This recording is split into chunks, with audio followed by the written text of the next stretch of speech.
Hey guys, Time for Tech here, and today this is the second video of the day. So if you haven't seen the first one, you can go back and watch this one because this is about the iPad Pro and the other one's about the iPhone SE, and this is the second of the day because I'm doing a double upload.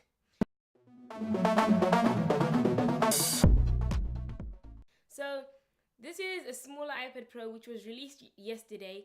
It's a 9.7 inches and is 2.2 inches smaller than the previous 12.9 one. It says it's a more than the next generation of iPad.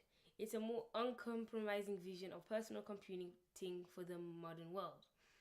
It's got incredible power and it's like a portable PC. In the previous video, you'd have heard me say that I think the iPad is going to be one of the next steps in computing. Not just the iPad, but other tablets that are really powerful, because desktop PCs are already quite old. People are moving on to laptops. But now I think the next stage in this development is moving into tablets. I think these are going to be really, really powerful. The iPad Pro even can do animation on it. It's got the Apple Pencil with it where you can do drawing. That's a huge step forward as well. The Surface Pro 3, also very powerful. It's quite on the big side and thick side, but still you can do a lot with it. And sometimes I'm starting to think that tablets are going to be more useful than laptops, even in the next 2 years or so. That's when I think we'll see the big change in terms of that. The resolution on the bigger iPad Pro is 2732 by 2048, and this one, the small one, 9.7 inches, is 2048 by 1536. It is a lower resolution, but it is still a very, very high quality display. Obviously, it's going to have less pixels because it's a smaller screen, but I'd expect Apple to maybe increase it a little bit more than that, because that seems quite a lot of a downgrade. It says on the 9.7-inch iPad Pro screen, it's the most advanced display and the brightest and least reflective in the world.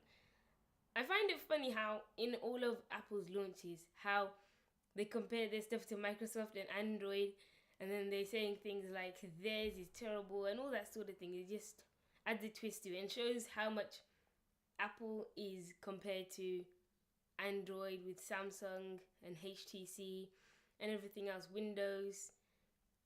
And it's just good to see that Apple is such a huge, huge, huge brand now that basically no one can compete with them. It's on track to be the first $1 trillion company. Right now I think it's worth over 700 billion. The iPad Pro has included True Tone display. It uses advanced 4-channel ambient light sensors to automatically adapt the color and intensity of the environment, which means reading is more natural and comfortable, because if you've got a warm lighting, you'll change the screen to look more warm, and if it looks quite cold, then it will change the light, and it makes it more natural and easier to look at. It also makes sure that it reduces blue light when it's getting darker, because it helps you sleep better, because blue light apparently affects how you sleep later on in the day and when you actually need to go to sleep, and it can delay your sleeping pattern by like an hour or two.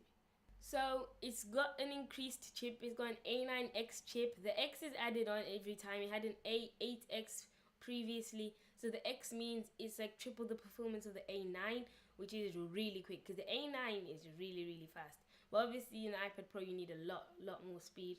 It's got an M9 co-processor and up to 10 hours of battery life. Apple's letdown with their phones has been battery life, but for a laptop 10 hours is okay. But I'm wondering if you're going to be doing editing 4K, if you're going to be doing something really intensive, is actually going to stay on 10 hours, or could it even dwindle to 5, 6 or 7 hours only? And to me that won't really be a lot, especially if you're busy, because you have to carry your charger everywhere and it'll be quite annoying. So the iPad Pro also includes the Apple keyboard, which is just a flat one with the buttons on it. It's still got the command, alt, control and everything like that. It's just one that you stick onto it. So the Apple Pencil, one of my favorite inventions from Apple. Well, not really an invention, but just an accessory for it, but it's still really good. It can create a range of artistic effects, and it can feel tilt and pressure. It's responsive to both. And I'm just wondering, how can that do it? But obviously with technology, it's getting more and more amazing every time something new is released. And I can't wait to see what new things Apple will be releasing in the 5 years or 10 years ahead, because if they're already doing stuff like this, I can't imagine what's going to happen next. The smaller iPad Pro has a 5 megapixel FaceTime HD camera and a 12 megapixel iSight camera, which is more than the bigger iPad Pro, because the iSight camera is 8 megapixels and the FaceTime HD is 1.2 megapixels. So it's interesting to see that they've improved the camera but not the pixel density. So that's something weird. As always, it's got Touch ID and it's got iOS 9 with this split screen where you have like one screen split in half, so you can be watching the news and searching for someone, or talking on FaceTime while reading the latest news like Man City lose the Premier League. If you like that video about the new smaller iPad Pro, please leave a like and subscribe.